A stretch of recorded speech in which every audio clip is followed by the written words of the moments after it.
Alright, here we go. Next episode of SpongeBob Karate Choppers. This episode is the last episode to come out in the 20th century, being created on December 31st, 1999, airing right after SB 129. But enough about the geeky facts, let's move on to the episode.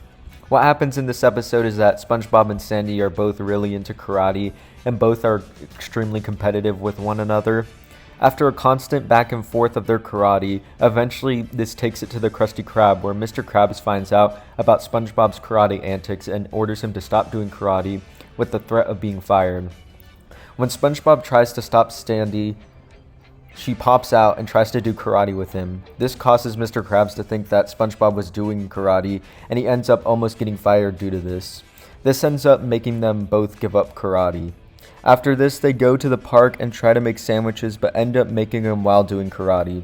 This makes them spawn a bunch of sandwiches in, and Mr. Krabs notices this, and instead of firing SpongeBob, he sees this as an opportunity to make more money, with it ending with one of my favorite Squidward quotes being, "I hate all of you," when they were rhyming with karate.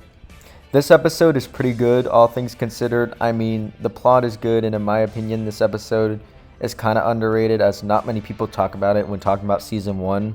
It's probably because it's just not as memorable as most, and I kind of agree with that, as I think this episode is good, but it isn't one of the memorable ones.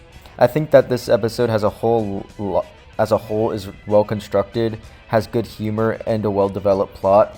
It's just that it doesn't stick out as much and doesn't do much out of the ordinary. With this, I will be giving this episode a fair 7 out of 10, putting it above Fun but below Home Sweet Pineapple.